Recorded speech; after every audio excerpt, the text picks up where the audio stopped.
आप सभी का बहुत-बहुत स्वागत है। आज हम लोग क्लास 9 का मॉडल प्रश्न पत्र जो कि झारखंड बोर्ड, ठीक है, झारखंड शैक्षणिक अनुसंधान एवं प्रशिक्षण परिषद रांची झारखंड, ठीक है, जैक की ओर से निकाला गया है।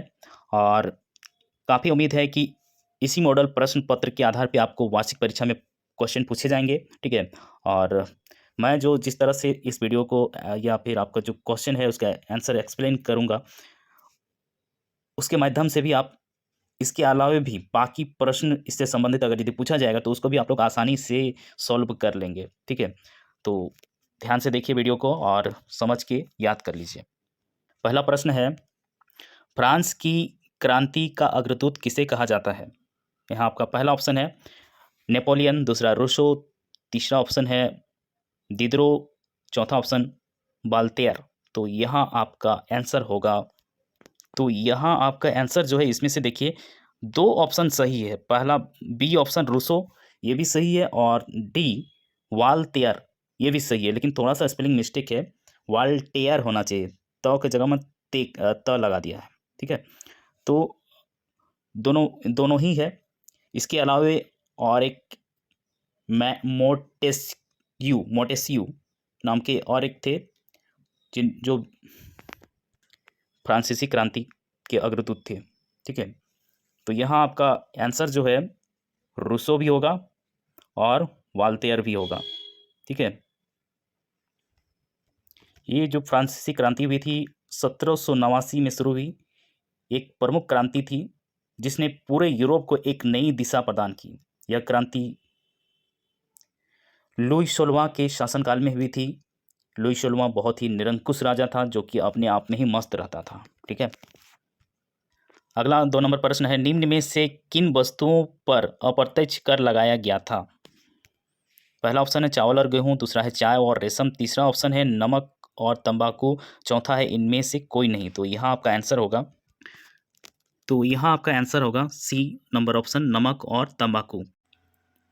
अगला देखिए 3 नंबर प्रश्न है, लेनिन ने अपने अप्रैल थीसिस द्वारा जो मांगे रखी थी उनमें निम्न में से कौन सी मांग शामिल नहीं थी? तो यहाँ आपका पहला ऑप्शन है बैंकों का राष्ट्रीयकरण किया जाए, दूसरा है युद्ध समाप्त किया जाए, तीसरा है किसानों को सारी जमीन वापस की जाए और चौथा ऑप्शन है उद्योगों को मजदूरों के हवाले किया जाए। तो यहाँ आपका आंसर होगा, तो यहाँ पे आपका सही आंसर है डी नंबर ऑप्शन, उद्योगों को मजदूरों के हवाले किया जाए, ठीक है। मतलब कोई भी ऐसा भी नहीं चाहेगा कि मजदूर को सारा चीज़ दे दिया जाए, ठीक है। अगला 4 नंबर प्रश्न है, रूसों के स्थानीय स्वशासी संगठन कहलाते हैं? पहला ऑप्शन है कन्वेंशन, दूसरा है सोवियत, तीसरा है डायरेक्टरी और चौथा ऑप्शन है डियोमा। तो यहाँ आपका उत्तर होगा, तो आपका आंसर हुआ बी सोवियत, ठीक है। अगला प्रश्न देखिए, धुरी शक्तियाँ किन देशों को कहा जाता था?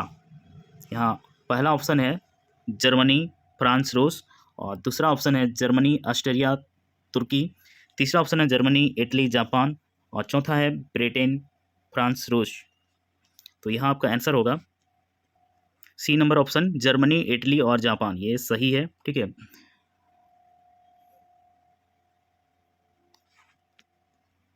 ये धुरी शक्तियाँ कहने का मतलब है, देखिए दूसरा विश्व युद्ध में जर्मनी और जापान का साथ दिया था और मित्र पक्ष शक्तियों के खिलाफ लड़े थे।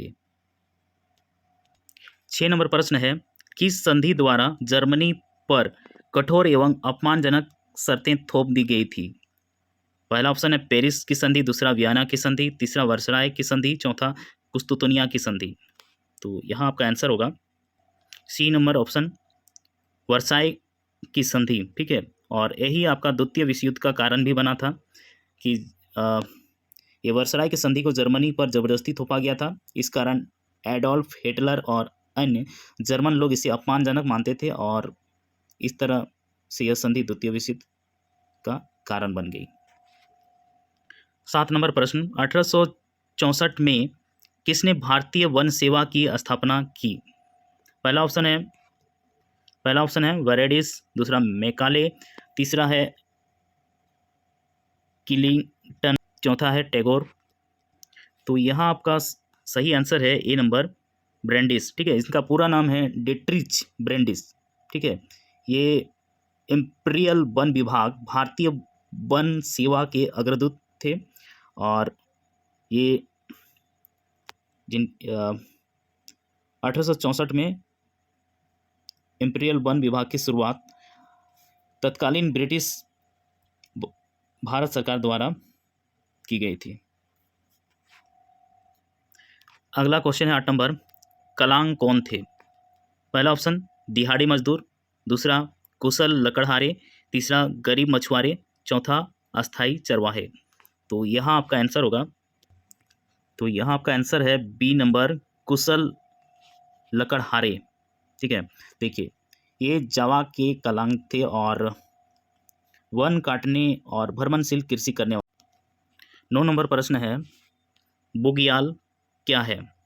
पहला ऑप्शन ऊंचे पहाड़ों पर स्थित घास के मैदान, दूसरा है निचले हिस्से के आसपास पाए जाने वाले सूखे जंगल का इलाका, तीसरा ऑप्शन है तटीय मैदान, चौथा है रेगिस्तानी इलाका।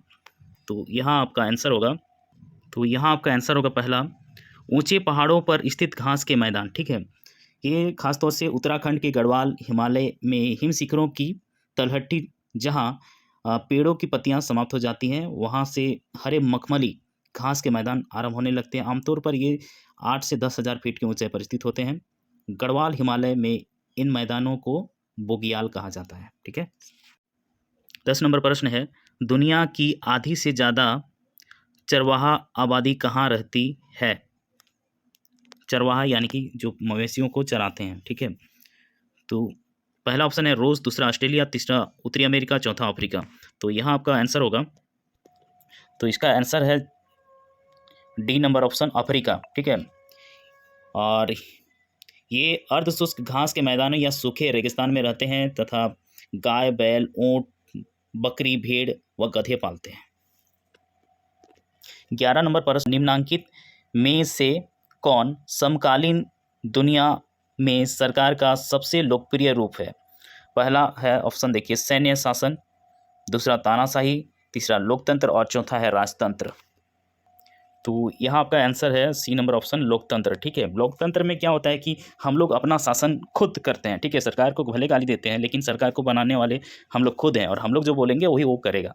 ठीक है, लेकिन यहाँ उल्टा हो जाता है कि नेता बन जाने के बाद वो अपना मनमानी करने शुरू कर देता है। ठीक है, और सैन्य शासन में क्या है कि कुछ देश इस तरह के हैं जहाँ पे सैनिकों का ही शासन चलता है, और तानाशाही मतलब कोई एक बन गया मंत्री या राजा तो वो अपना मनमानी करता है। ठीक है, और राजतंत्र में तो राजा का बेटा ही राजा बनेगा। ठीक है, जो कि पहले होता था।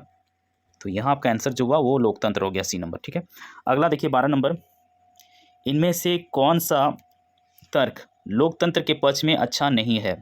पहला ऑप्शन है लोकतंत्र मतभेदों और टकरावों को संभालने का तरीका उपलब्ध कराता है, दूसरा है लोकतांत्रिक सरकारें लोगों के प्रति ज़्यादा उत्तरदायी होती हैं, तीसरा है लोकतंत्र बेहतर निर्णय लेने की संभावना बढ़ाता है, चौथा ऑप्शन है लोकतंत्र नागरिकों का सम्मान नहीं बढ़ाता है।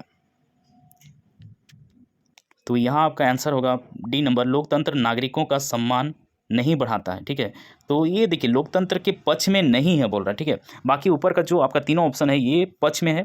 ठीक है, और ये पक्ष में नहीं है।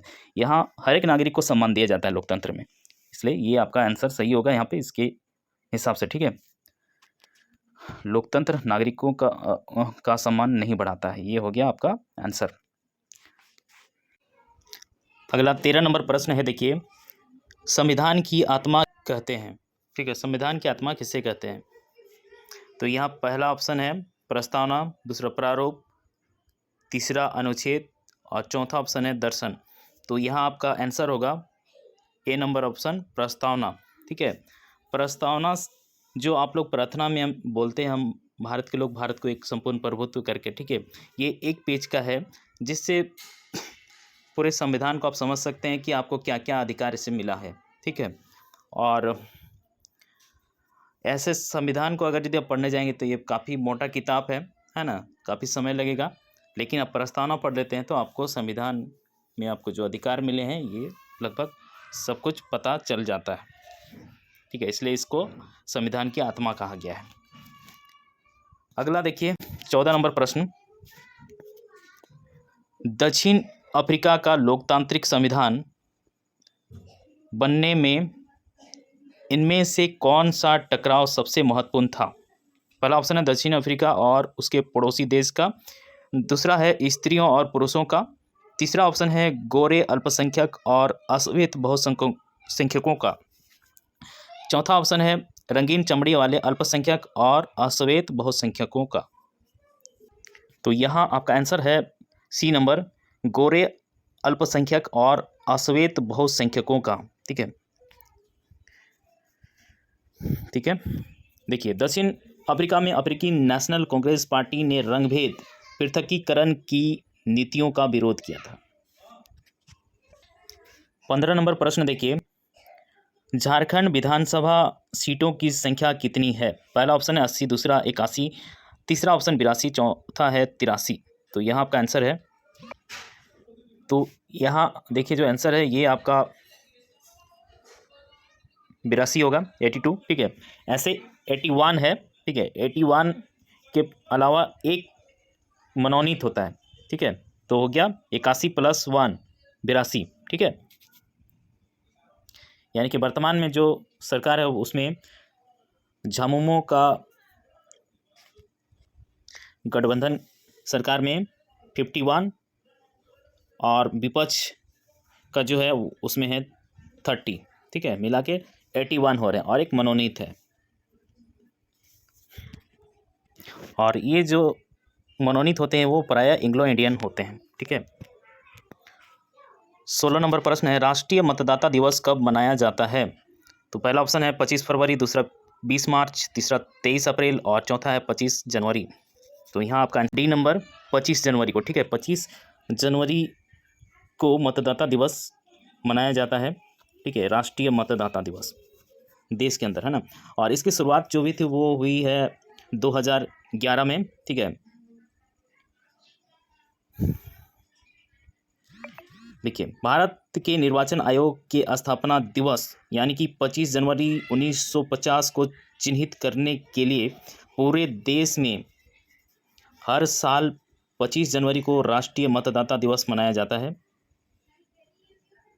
इसका मुख्य उद्देश्य नागरिकों में चुनावी जागरूकता पैदा करना है और उन्हें चुनावी प्रक्रिया में भाग लेने के लिए प्रोत्साहित करना है। ठीक है, 17 नंबर प्रश्न है, वर्तमान समय में भारत के राष्ट्रपति कौन है?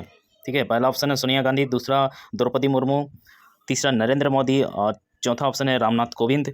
ठीक है, तो यहाँ पे वर्तमान समय में जो राष्ट्रपति हैं वो हैं Shrimati Draupadi Murmu. B number option सही है आपका।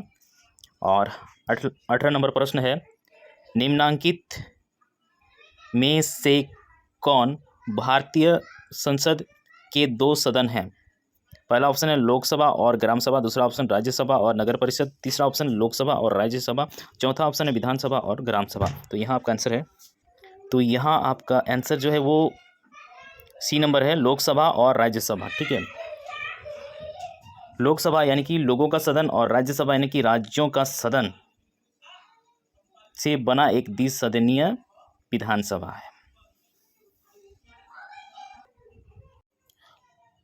19 नंबर प्रश्न, संगठन और संघ बनाने की स्वतंत्रता किस मौलिक अधिकार के अंतर्गत आता है? पहला है समानता का अधिकार, दूसरा स्वतंत्रता का अधिकार, तीसरा है धार्मिक स्वतंत्रता का अधिकार और चौथा ऑप्शन है शोषण के खिलाफ अधिकार। तो यहाँ आपका आंसर है बी नंबर ऑप्शन, स्वतंत्रता का अधिकार। ठीक है, देखिए ये पहले नहीं दिया जाता था, बहुत सारे देशों में ऐसा नहीं भी होता है कि आप कोई संगठन नहीं बना सकते हैं या संघ नहीं बना सकते हैं। संघ यानी कि समूह। ठीक है, तो ये लोकतांत्रिक देशों में ही होता है। ठीक है, कि यहाँ पे कोई भी अपना संगठन या संघ बना सकता है। ठीक है, और ये स्वतंत्रता का अधिकार के अंतर्गत ही ये आता है। अनुच्छेद 12 से 35 में इसका वर्णन है। ठीक है, 20 नंबर प्रश्न, निम्नांकित में से कौन मौलिक अधिकारों में नहीं आता है? तो यहाँ का पहला ऑप्शन है समानता का अधिकार, दूसरा स्वतंत्रता का अधिकार, तीसरा संवैधानिक उपचार का अधिकार और चौथा ऑप्शन है जातिगत भेदभाव का अधिकार। तो यहाँ आपका आंसर होगा डी नंबर ऑप्शन है जातिगत भेदभाव का अधिकार। ठीक है, मौलिक अधिकार में जातिगत भेदभाव का अधिकार नहीं दिया गया है। ठीक है, सभी को समान माना गया है। 21 नंबर प्रश्न है, भारत का क्षेत्रफल विश्व के क्षेत्रफल का कितना प्रतिशत है? पहला ऑप्शन 24.2%, दूसरा ऑप्शन है 2.4%, तीसरा 10.2% और चौथा ऑप्शन है 14.6%। तो यहाँ आपका आंसर है, देखिए बी नंबर ऑप्शन 2.4%, ये सही आंसर है। ठीक है, और क्षेत्रफल की दृष्टि से भारत का स्थान जो है ये 7वां स्थान है। पहले नंबर पे आता है आपका रूस, दूसरा में कनाडा और तीसरा में अमेरिका, चौथे स्थान पे है चीन और पांचवा में ब्राज़ील और छठा है ऑस्ट्रेलिया। उसके बाद 7वां नंबर में हमारा देश भारत। ठीक है, और भारत का कुल क्षेत्रफल जो है ये है आपका 32,87,263 वर्ग किलोमीटर, जो विश्व की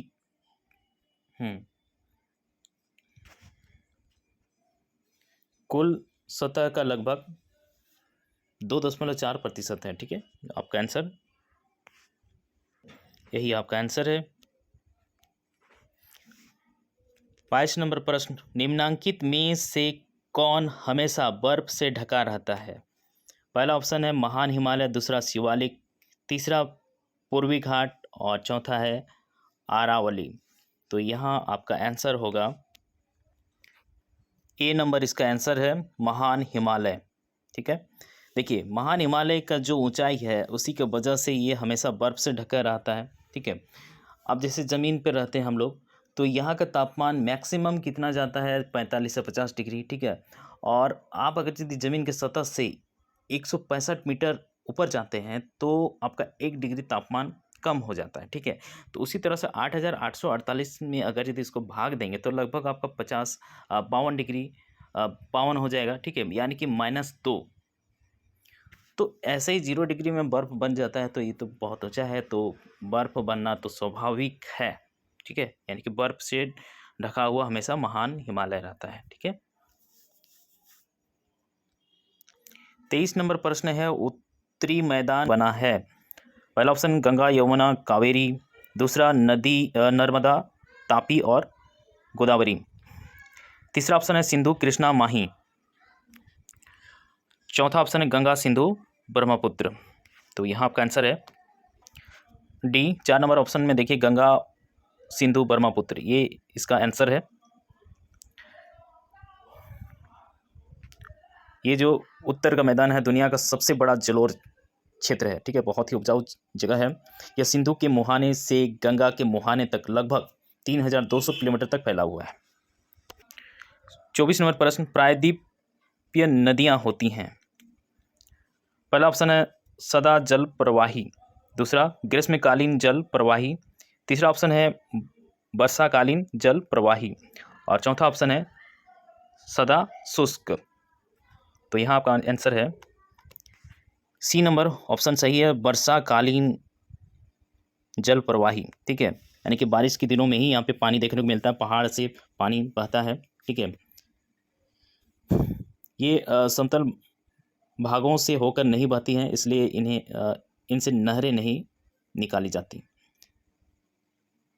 प्रायद्वीपीय भारत की नदियों में सालों भर पानी नहीं रहता है। ठीक है, और ये नदियाँ टेढ़ी मेढ़ी नहीं बहती, अर्थात विसर्प नहीं बनाती हैं। भारत की मुख्य प्रायद्वीपीय नदियों में है गोदावरी, कृष्णा, कावेरी, नर्मदा, ताप्ती, महानदी और दामोदर शामिल हैं। ठीक है, इनमें अधिकांश नदियाँ पश्चिमी घाटों से।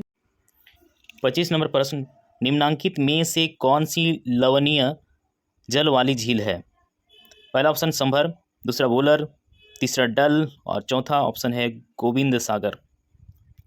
ए नंबर ऑप्शन सही है, संभर। ठीक है, संभर झील यह भारत के राजस्थान राज्य में जयपुर नगर के समीप स्थित है। 26 नंबर प्रश्न, निम्नांकित में से कौन जलवायु को प्रभावित करने वाला कारक नहीं है?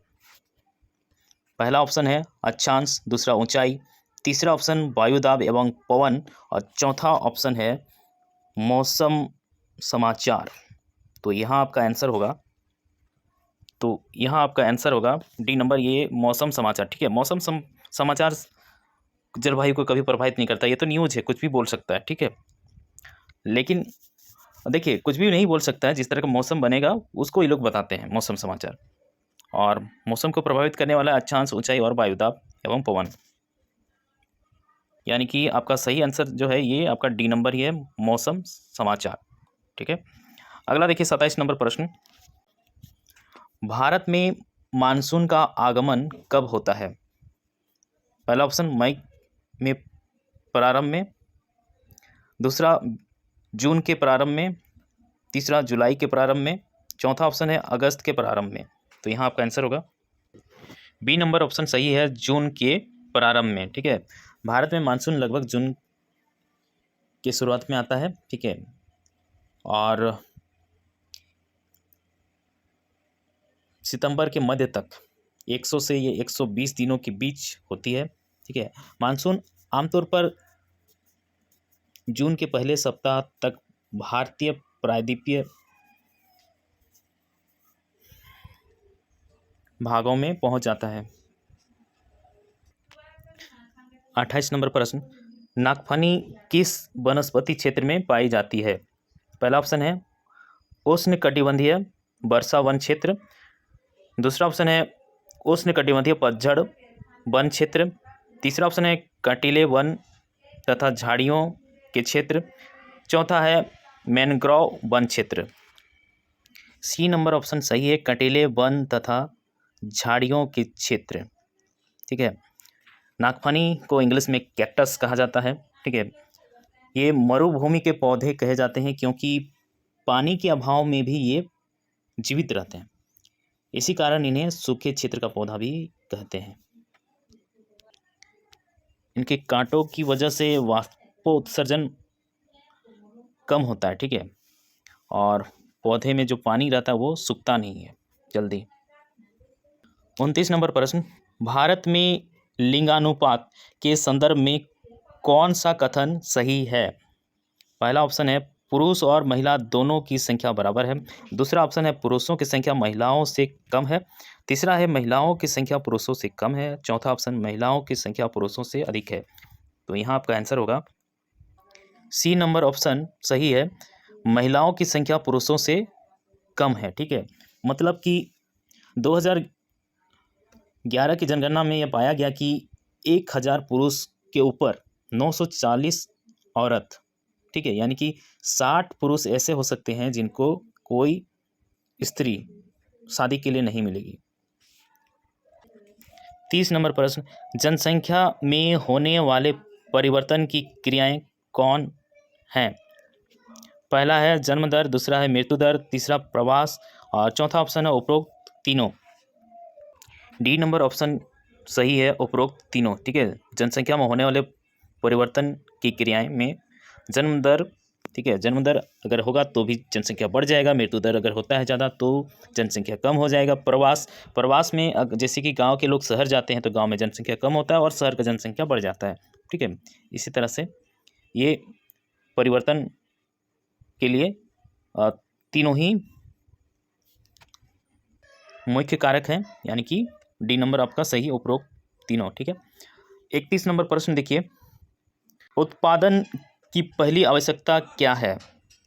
पहला ऑप्शन श्रम, दूसरा भूमि, तीसरा भौतिक पूंजी और चौथा है मानव पूंजी। देखिए ए नंबर ऑप्शन नहीं, सॉरी, बी नंबर ऑप्शन भूमि। ठीक है, उत्पादन की पहली आवश्यकता जो है वो भूमि है। आप कुछ भी काम कीजिए, आप खेती कीजिए या फिर फैक्ट्री लगाइए या फिर कोई ऑफिस चलाते हैं या दुकान चलाते हैं, उसके लिए पहला तो ज़मीन होना चाहिए। ठीक है, उसी पर ही आपका खेती होगा, उसी पर ही घर बनेगा और ऑफिस चलेगा, या कोई भी अस्पताल हो, कुछ भी हो, ये भूमि पर ही होता है। यानी कि उत्पादन की पहली आवश्यकता भूमि है। ठीक है, 32 नंबर प्रश्न,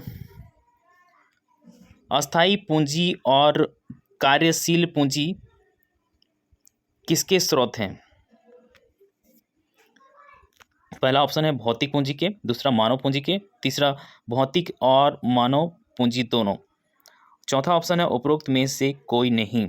तो यहाँ आपका आंसर होगा सी नंबर ऑप्शन। देखिए भौतिक और मानव पूंजी दोनों, ये आपका सही है। ठीक है, भौतिक और मानव पूंजी दोनों। 33 नंबर प्रश्न है, पालमपुर में गैर कृषि क्रियाएं हैं। पहला ऑप्शन है परिवहन, दूसरा दुकानदारी, तीसरा लघु विनिर्माण और चौथा उपरोक्त सभी। डी नंबर ऑप्शन इसका सही है, उपरोक्त सभी। ठीक है, परिवहन, दुकानदारी, लघु विनिर्माण, ये सभी यहाँ पर हैं। पालमपुर गांव एक काल्पनिक गांव है जहां का मुख्य व्यवसाय कृषि और इस गांव के 75% लोग कृषि व्यवसाय में संलग्न हैं। ये एक मध्य विकसित गांव है जहां पर 2 प्राथमिक विद्यालय, एक हाई स्कूल है। 34 नंबर प्रश्न, किस प्रकार की जनसंख्या अर्थव्यवस्था की परिसंपत्ति है।